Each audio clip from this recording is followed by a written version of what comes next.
And welcome back to another episode of the Still Curtain podcast. I'm your host, Tommy Jaggi, editor of StillCurtain.com. Joining me is my co-host, Shayne Kubas. Shayne, we are coming off a Steelers win. Haven't got to say that very often this year. But for the first time since dating back to last season, the Steelers controlled this game. They won by 2 scores. They felt like they were in control the whole time, even though the score was squared away at 10 points at halftime. I never really felt like the Steelers were in doubt of winning this game. Did you have that same feeling going into that or as it was going on? For the most part, I would say that I did. I think that last drive by the Saints kind of put a little bit of fear in me a little bit, just because they tied it up and it was a pretty impressive drive and not a lot of resistance, honestly, especially the touchdown itself was pretty wide open. But pretty much ever since that point, that moving forward, I felt pretty good about the team the rest of the way. Shane and I are going to look at the Chase Claypool trade again today. We're going to talk about if the Steelers or decide whether or not the Steelers can save their season here. But let's talk about that Saints game for a little bit. Let's look at the winners and losers from this game. I mean, it was a 20-10 victory for the Steelers. Some points left on the board, could have been potentially 26. I know a lot of people say, well, if Boswell would have played in this game, there's 26 points. Yes. I've got some thoughts on that. Like, I can see that kind of both ways. And let's touch on this first, Shane. So, yes, the Steelers could have had 26 points if Boswell was playing in this game, if that were the only factor. But I also think it's important for people to remember the Saints were missing 9 defenders in this game, 9, including Marshawn Lattimore, Pete Werner, Marcus Davenport, some quality football players, Marcus May. And so if those guys are playing, it's possible the Steelers don't get to 20 again in this game. And so I don't know how it would have played out. It's all hypothetical. And so we can't really talk hypotheticals, but I've heard that argument several times already this week. And I wanted to address that. Yes, the Steelers could have scored more if Boswell played, as long as these Saints players weren't coming back to the field, because I think it works both ways there. Let's talk about winners and losers, Shane. Hit us off with your winners against the Saints this week. I think generally the running game, let's just start there. That's the number one story, I think, coming out of this game. We already knew TJ was coming back. We expected the defense to kind of pick it up, obviously, from that. The running game, even with the injuries the Saints are dealing with, that definitely played a factor. Pete Werner's a great run defender. Davenport's not a bad run defender in his own right from the edge. That definitely helps. But at the same time, running for over 200 yards on anybody with the Steelers team just didn't seem possible until we saw it against the Saints. So that's number one thing. Najee got going finally at the big run. Pickett used his legs really well. Warren was effective in limited touches. Even the receivers got involved a little bit. And you saw Pickens had his 1-yard touchdown kind of scramble-ish kind of drill thing going on in the middle of the field. But honestly, just that's the number one takeaway, right? It's a run game getting going, and it's going to have to stay that way. Probably not going to get 200 yards again this year, but it's got to stay more consistent if they want to move the ball in offense. So. Yeah, that was hard not to notice when you're running for 217 yards, 5 yards a carry, 2 scores.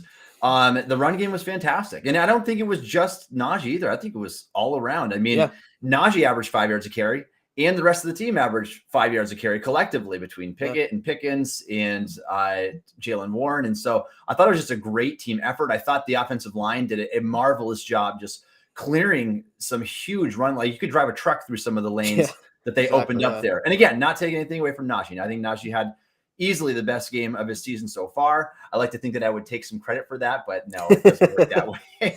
I did have the interview with Najee last week, and he was notably frustrated with how things were going. I don't blame him. And so this was a huge step in the right direction for the Steelers. But again, got to take everything in context. The Saints were missing a lot of defensive players in this game. So we'll see if this is something that can be not a 200-yard repeatable, but maybe 150 yards, 4.5 yards a carry.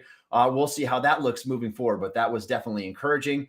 I definitely want to note too, it's so hard not to look at this game and not take note of the edge defenders too. Both of them. I mean, what Watt does for Alex Highsmith is remarkable, because Highsmith is a good player. He's a quality football player, but he just plays at a different level when Watt is on the field, because the guy draws so much attention.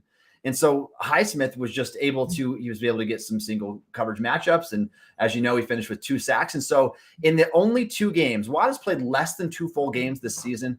Highsmith has 5 sacks in those two games that Watt has played. And I don't think that's any coincidence at all. He's having a career year. And even when Watt wasn't playing, Highsmith would occasionally get after the quarterback. But It's just different. It just has a different feel when TJ Watt is out there. So I want to take note of him. And I'll point out DeMonte Casey as well. I thought that Casey had a very good game. And this was his first game of the season. We lost him in the preseason this year. I thought from the beginning, but prior to the injury, that he was going to play a big role on this team in nickel and dime. Guy, just a versatile guy that can play free safety, strong safety, can cover the slot, can do a lot of things for them. We saw a little bit of that this week when he was filling in for Minkah, and they moved him around a little bit. And I think that when Minkah comes back, and we're going to talk about Minkah's health status here in a little bit, when Minkah comes back, it's going to be very interesting to see what they do. We already saw this past game a little bit of Terrell Edmonds coming up in the box and playing a little nickel linebacker. And so that's interesting as well. Any other winners, Shane, you want to point out? Specific guys, I mean, Johnson had finally a big play in the passing game. That was, Deontay finally had that big shot, which I've been waiting all year for that because that needs to be a bigger part of the offense. I know they've tried it occasionally, but they never seem to do it on good down and distance or good situations. That play really, I'm hoping, kind of can spark a little bit of trust in Deontay to win deep and Pickett try those more.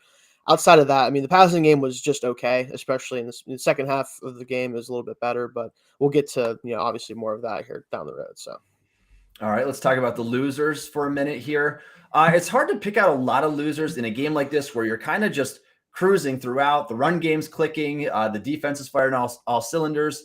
But who do you have for losers for us, Shane? I think the pass protection is definitely kind of the one you can look at this week because as much as Pickett didn't play his best game by any means, he was under a lot more pressure than we've seen him for most of the year, and that's part of why he had so many rushing attempts and he was running around so much. And just this tackle duo is not playing very well right now in general, and in this game especially, and that's without Davenport in there too. So it felt like all day Pickett was kind of trying to evade the rush, and sometimes he was kind of running into his own sacks occasionally, I will say that, or misdiagnosing things, but they just weren't picking stuff up well in the pass game.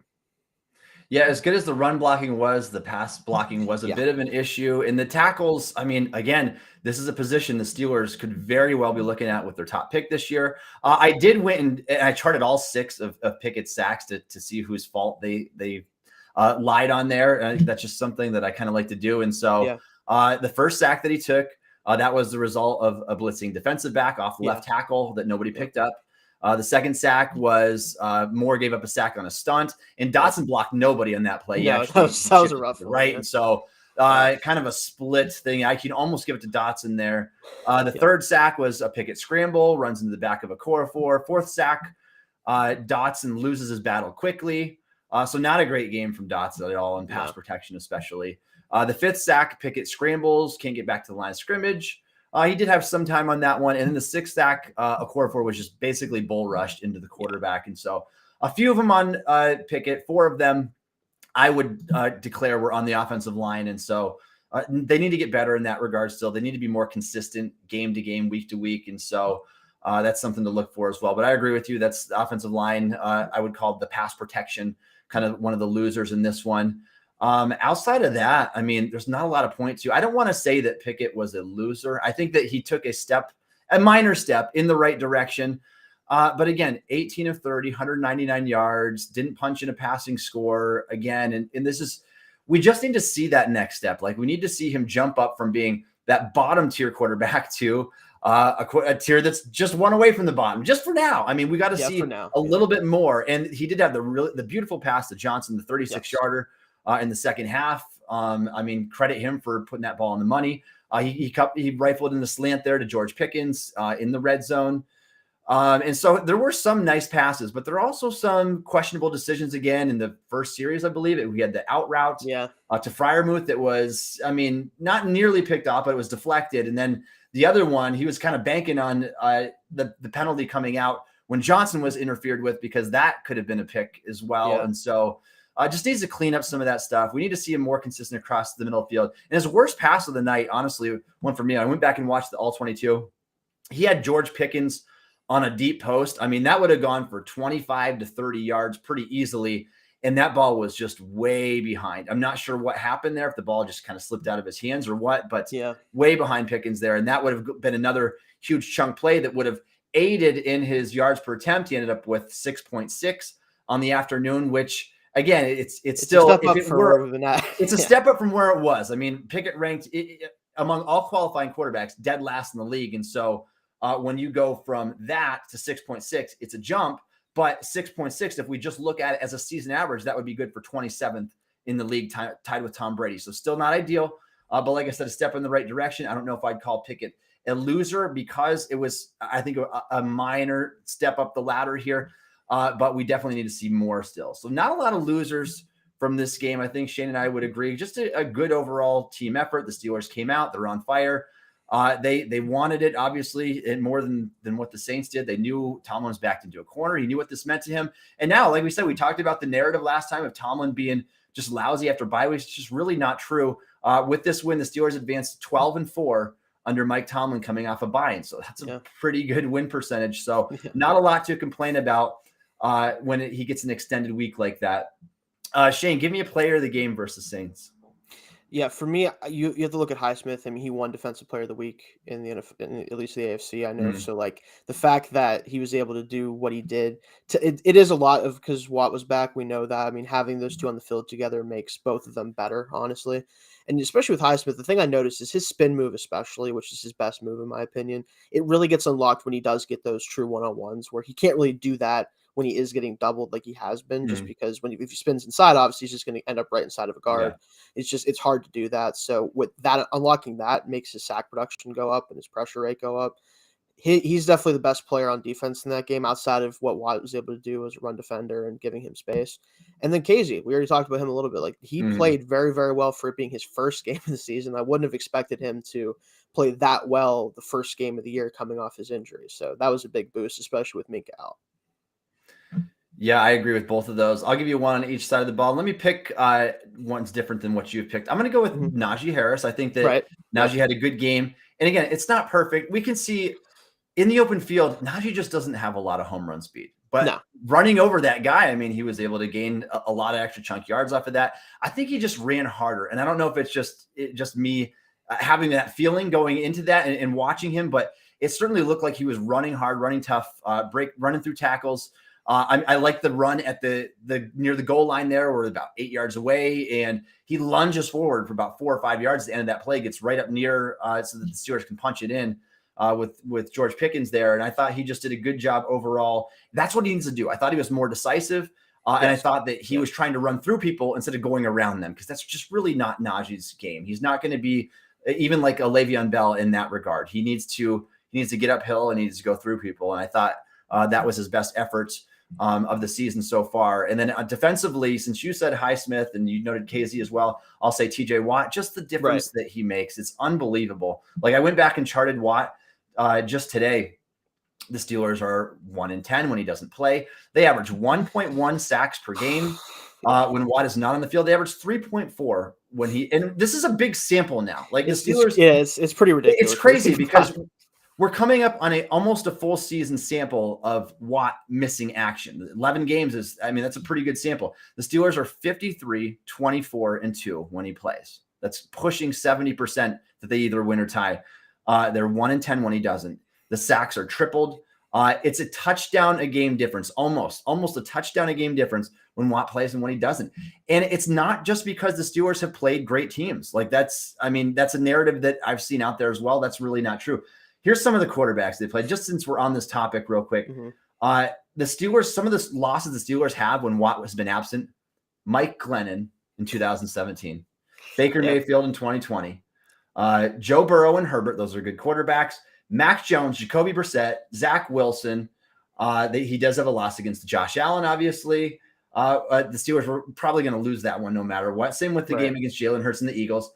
Tua Tagovailoa, and then they actually won against Tom Brady this year. But they've not all been against good quarterbacks. Half of these are very winnable football games against, I think, what many would consider bottom 5 or 8 quarterbacks in the NFL. And so games that potentially could have gone a different direction had Watt played. Just the impact that he makes is remarkable. And so definitely worth mentioning him here. All right, we're going to shift topics here. Shane and I are going to talk about the Chase Claypool trade that happened a few weeks ago now. I know both of us were pumped when it happened because we did not think that the Steelers would be able to sucker a second-round pick out of a team for Chase Claypool. But what I ended up hearing was the Packers were getting in on that. They had offered their second, And so the Bears had to sweeten the deal with their original second-round pick as opposed to the one acquired by Baltimore in the Roquan Smith trade. Looking back at that now, I mean, I know it's just a couple of weeks. It's just a few games that Claypool has been a member of the Bears now, but who would you call the winner in this trade here? I think in general, we were always going to probably be one of the winners. I think it comes down to, can the Bears also be winners here? And I think it's obviously way too early to tell. I think they did this move not just for now, but for next year to see if he can be one of the building blocks on offense and maybe he can get an extension, all that good stuff. But the fact that Fields and the offense has played much better without him really being any part of it tells me that it's not likely that he's going to be viewed as a big part of the team, past next year. They're going to give him a full audition next year, I'm sure. But it's more and more likely that we're going to win simply for getting the draft capital for him, knowing that we weren't going to keep him. Now, we have to hit on the draft pick to some degree to make it worth it. But just from on the surface level, looking at just, capital gained and situational with the situation with it, it's really hard for me to think we're at least not going to be one of the winners if it's not the Bears and us together, honestly. Yeah, I mean, I understand what the Bears were trying to accomplish Yes, just from the right. beginning. You have a young quarterback, you want to get him some weapons. It's just interesting to me that they chose Claypool, and it's interesting how little that they've used him so far. I know that Right. you got to learn the playbook coming in, but his snaps actually decreased Yeah. from his first game with the Bears to his second. He went from 26 snaps down to just 19 snaps, which ranked dead last among all Bears receivers, even behind Byron Pringle, Dante Pettis. I mean, I just don't understand what they're doing here. It's so far in these first two games, he's caught 3 of 8 targets for 21 yards. That's 2.6 yards per target. Yeah. I mean, and a few of these have been engineered to try to get him the ball as well. And so it's like, yikes, is Claypool really that bad of a football player, or is he just going to need more time to get acclimated? Yeah, this Bears offense is definitely difficult for receivers, right? They're not a heavy passing team, and even within that passing game, it's not really explosive in any way consistently. They've got a couple big plays recently with like Komet and stuff like that, and so that there's potential there. And I think they're hoping that he can be kind of one of their big play threats, but I think they're just still feeling it out. I mean, Fields is obviously as a rushing threat has been awesome, historically good actually. The last few Yeah. games. So it's kind of hard to go away from that. I think that they're leaning on that part of his game right now so that way he can develop as a passer more and they can figure out, okay, how do we want to build this passing game around what he can do as a runner? Because you don't want to take that part of his game away when it's this good. It's one thing if he's like a Kyler Murray who's a smaller guy and you don't want to get him hurt. But this guy is legitimately built and he can take the punishment. He can be a part of the running game. I think it's just going to come down to how much passing they do and can Claypool carve out a good role this year in that, giving himself a better chance next year to get going.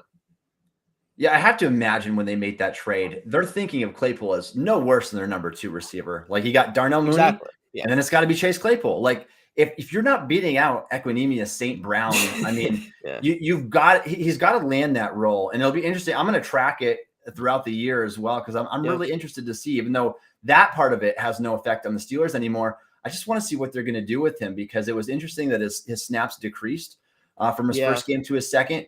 And so it might have been because of the matchup. It might just take some time.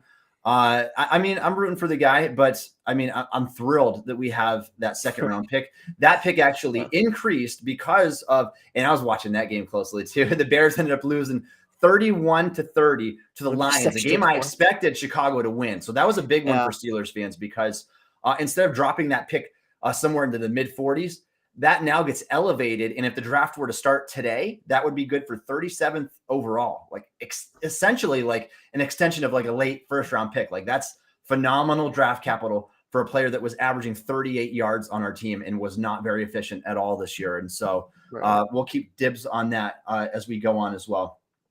Let's make an announcement here. If you are a fan of the Pittsburgh Steelers and you would like to support the Still Curtain podcast, please consider subscribing to the Still Curtain podcast on YouTube. We appreciate all your support. All right, Shane, let's talk about the Steelers 2022 season. This thing was like dead in the waters here just a little bit ago. Now, I don't know. I don't want to get my hopes up too high here, but the Steelers now make a little bit of a surge after their bye week. They beat the Saints. They controlled that game. They advanced to 3-6. 3-6 is not a good record. It's still not where we want to be. But if we look on what's on the horizon here, I mean, it's very conceivable that the Steelers could at least get back to a team that is potentially in contention by the end of the season. They've got games coming up against the Atlanta Falcons, the Carolina Panthers, the Indianapolis Colts, the Las Vegas Raiders, and as well as some in their own division, which can be like a 2-game swing. So do you think the Steelers can keep their season alive, and how is that going to look? So realistically, I have a hard time thinking that we can win enough of these games to actually challenge for a playoff spot. Because I think it would take the Ravens bottoming out, because we're pretty much going to have to win the division, I think, to make the playoffs. I don't see any team other than division winner. Maybe the Bengals can make it close enough where they also have a good record and can sneak in too. But I'm not going to be surprised if only one team makes the playoffs in this division. And for it to be us, I do think it's going to require us winning the division. And that includes other teams losing, us being able to pretty much sweep the Ravens. You have to probably have to beat the Bengals a second time too. It's asking a lot. And I think we're going to end up with a record closer to 500 than any of us expected, especially if they can keep up this style of game that they did against the Saints. I think that's the key here, is if their identity is going to be running the football, playing defense, they can win against some of these teams coming up doing that. I really think they can. But we've talked about this a lot, and I don't like to take this approach, but I don't think that's necessarily the best thing for this team, because this is a team that desperately needs some premium talent, and it's hard to get that if you're not picking in the top 10 of the draft. It just is. So it's kind of, I'm going back and forth on it. I think it's definitely possible for us to get back into that contention-ish level in the AFC. But is it actually worth doing that? And is it even remotely a good idea if you're a Steelers fan to root for that to happen? It's hard to say at this point. Yeah, the fan base is so split here, and I can understand why. I can see it both ways. I'm sure you can too.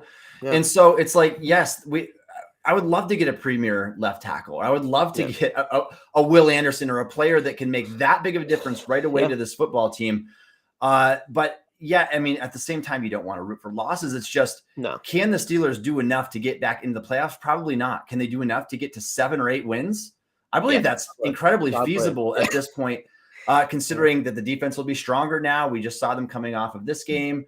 And the fact that their schedule gets really easy here in the second half of the season. And so I think they could fight back into that. But let's do our next talking point here. And that's the elephant in the room. The Steelers passing game is just not good enough to be a legitimate contender still. And that's the problem that I have. I think the defense can get there, Shane. I think the defense can be there even. And when Mika comes back, Watt is healthy. They could be firing on all cylinders. I think the defense, assuming that they are healthy and playing together, I think this could be a top 5 or 6 unit in the NFL. I really do. But when you pair that with an offense that struggles to score 20 points and doesn't even average near that per game yet, that's going to be their downfall. Like, even if they win some of these games, it's not going to do them any good unless they're winning because of their offense. They need to win because they're passing for 7-8 yards an attempt. They need to win because of Kenny Pickett, not riding their defense and winning in spite of Kenny Pickett.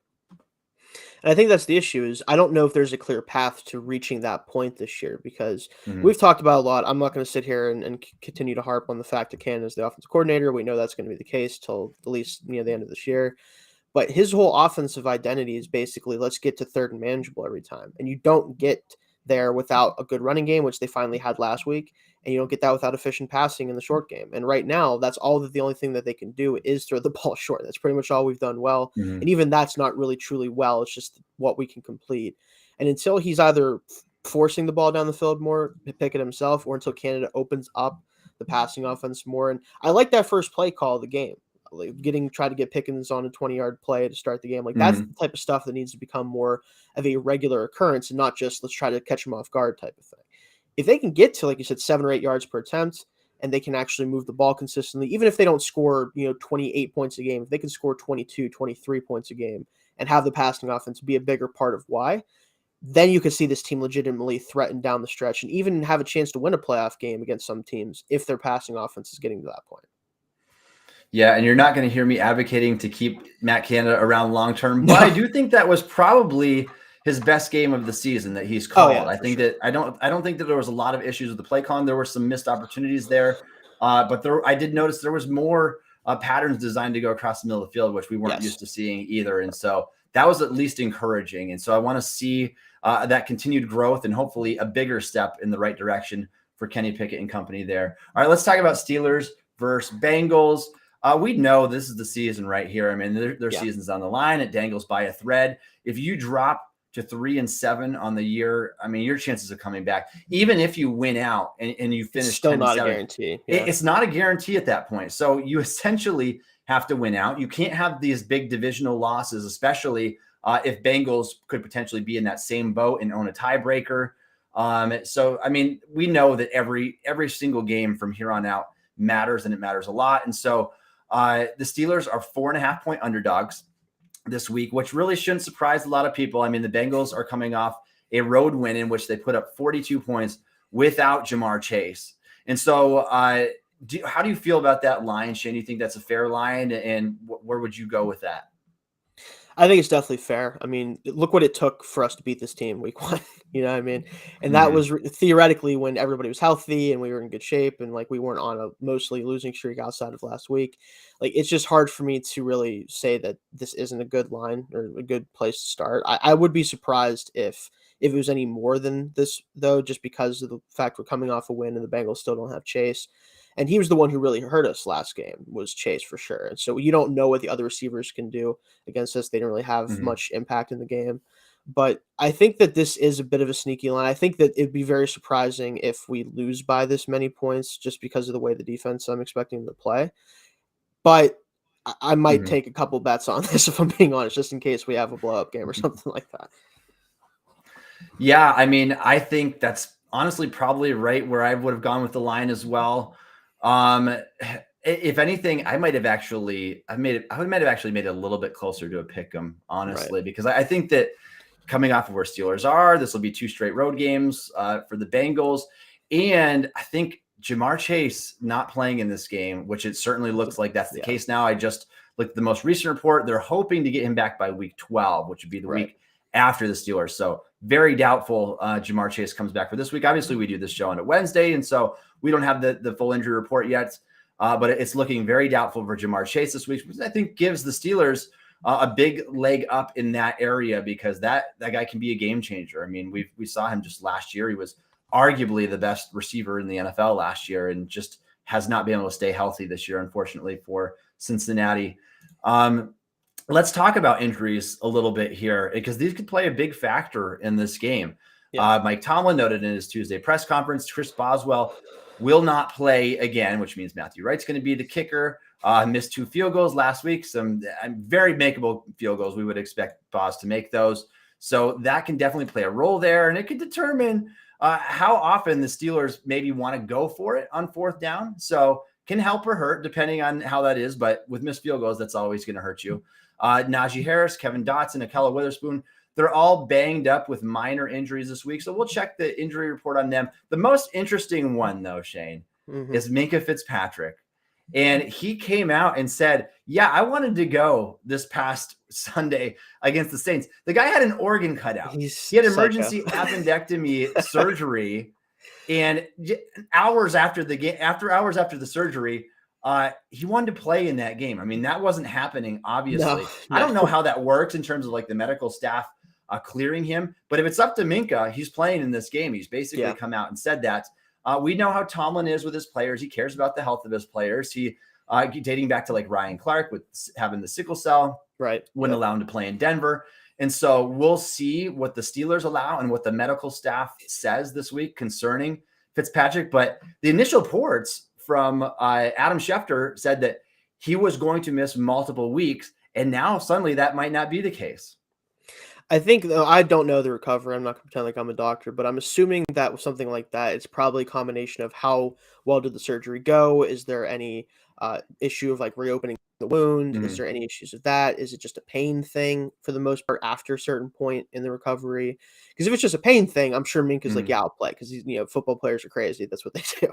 But I think that if it's just simply a pain tolerance thing and the medical staff will clear him, I expect him to be out there to some capacity. Maybe not a full capacity, especially with KZ out there now or available to play there. But I wouldn't be surprised if he's out there as long as he's actually allowed to be out there. Let me put it that way. Yeah, and I mean, his presence would certainly make a difference coming off of sure. a surgery or not. I mean, having Right. Minka out there, huge game. The Steelers don't win it the first time around without Minka there. Had the pick No. six, had another pick technically Yeah. that did not count, where we said that's the one Tomlin should challenge right there because he caught that ball on the sideline and he tapped both of those feet down. And so would have been 2 picks in that game plus a pick six. Obviously, we know it took everything for the Steelers to win that game the first time around.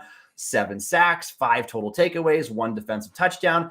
And this game went into overtime and Minka blocked the field goal, right? And so he was just everywhere, won the player of the week. And so yeah, I mean, his presence would be huge. And it would give the Steelers so much flexibility now that KZ is back as well. I feel like you can have all 3 of those guys in the field at the same time. You can get a lighter, faster, better coverage unit out there in nickel and dime and obvious passing situations. And so I don't know. I don't want to talk about it too much because it might not happen.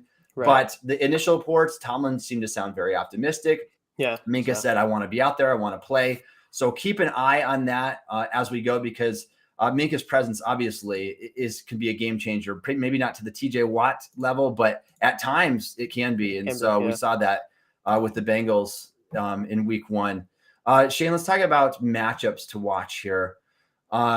There's definitely some notable ones. Anytime you play a divisional opponent like this and a couple star players on for both teams here, what are the matchups that you would like to highlight in this game that you think are going to play a key role here in week 11? I think there's definitely one for sure that needs to be addressed, and I think it's the thing that's going to allow us to win this game if possible. It's really the same thing that happened in week 1. The pass rush has to get through this Bengals offensive line consistently, create big plays, sacks, turnovers. Like that has to be the method to beat any team that is clearly a more talented overall team than us, especially offensively.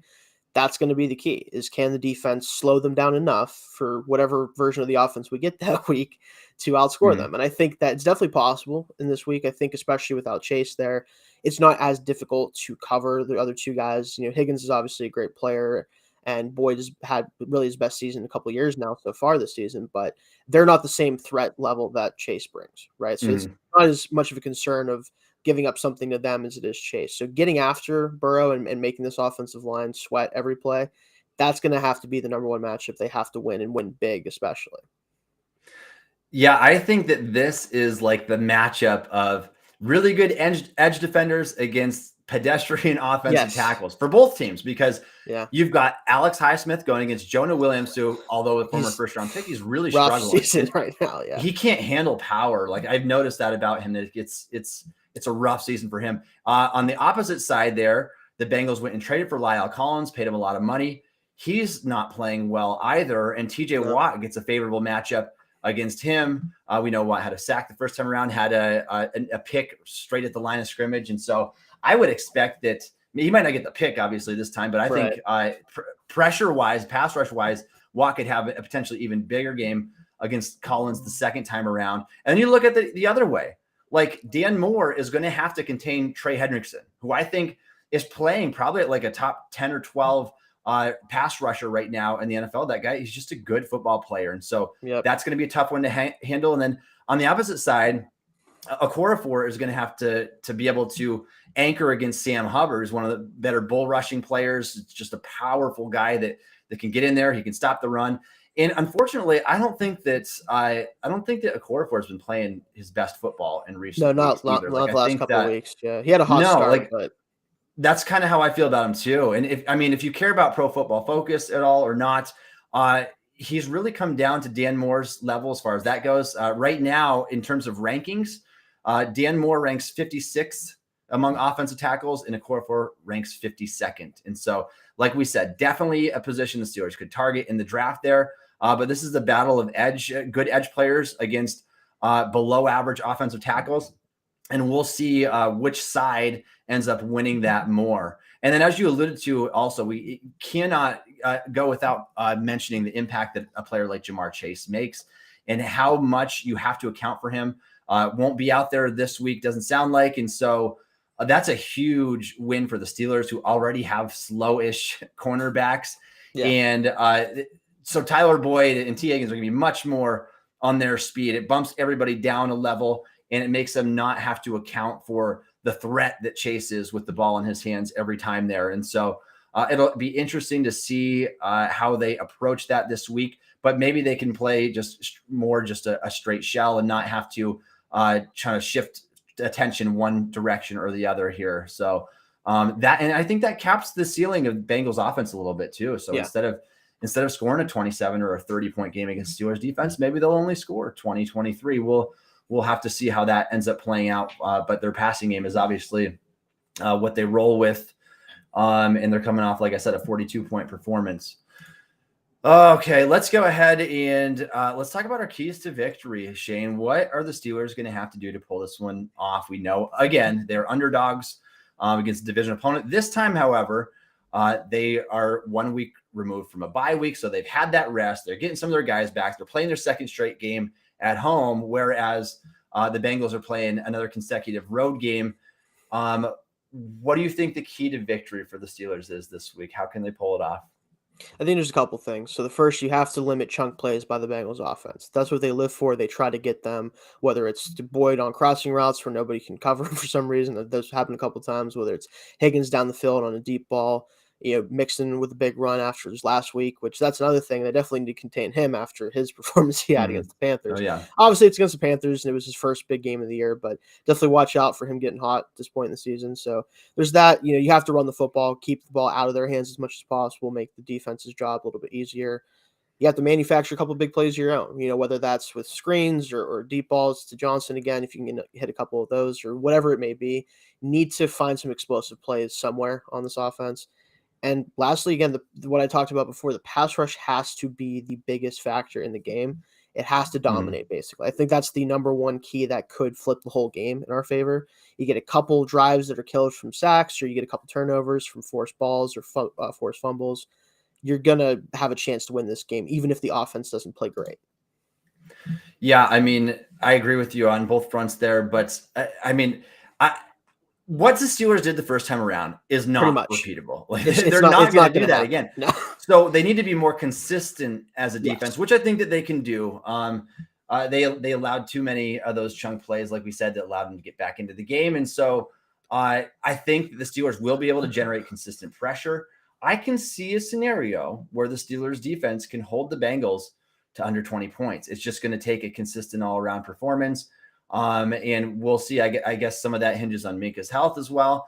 But they need to be more consistent on defense. Offensively, this passing game has got to take that next step. They've got to be more efficient, because the problem is, we saw even last week when the Steelers were able to run for 217 yards, 5 yards a pop, punching a couple scores on the ground, the passing game just still isn't efficient, 6.6 yards per attempt.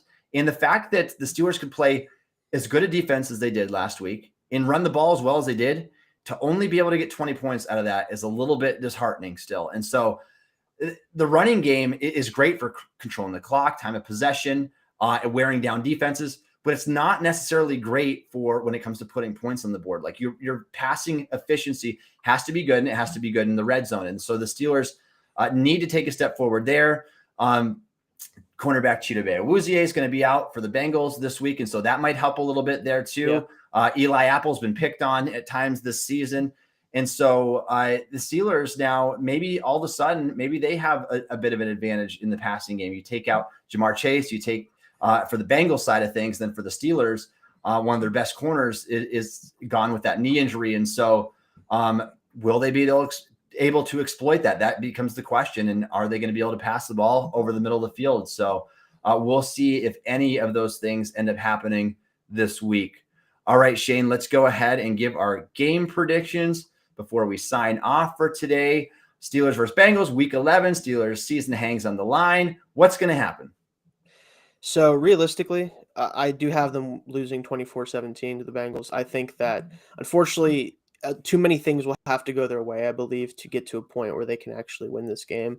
And I don't want to bet on that. I think it's still possible, obviously. I wouldn't be surprised if maybe it gets even closer than that score. I do think they could very well get within that 4.5 point line still, even if they do lose. But this just kind of feels like one of those games where the Bengals just kind of put their foot down and say, you know what, you beat us unbelievably in week 1 somehow, despite all the things that happened. We still made it close. they're going to just come out and win the game. And it's going to put us in a position where we're basically backed in the corner. We're going to have to win out if we want to have a chance of really accomplishing anything this year. So. Yeah, Shane, I don't know why, but I'm going with my gut over logic this week. And I probably shouldn't do that. But I bet the Steelers to win outright last week against the Saints, even though they began as 3-point underdogs.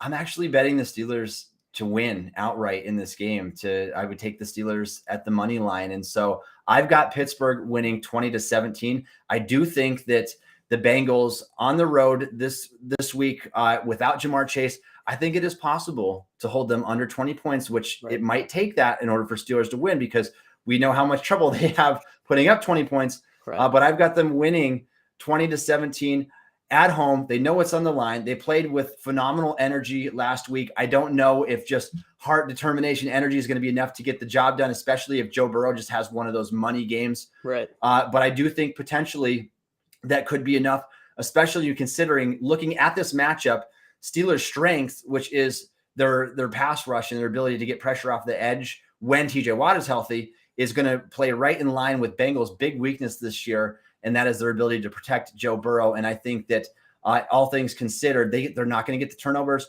They probably won't have that sack production like they did last time. But if they can get Burrow flustered, uncomfortable, I do see a route where the Steelers can pull this one off. So I am actually going gutsy here. I'm going with a gut feeling, and we'll call it a close Steelers win this week. All right. Thank you all for joining us today in the Still Curtain podcast. You can follow Shane on Twitter at Shayne Kubas. You can follow me on Twitter at Tommy Jaggi. You can download the Still Curtain podcast wherever you get your podcasts. Also check us out on YouTube. And thanks for listening to the Still Curtain podcast.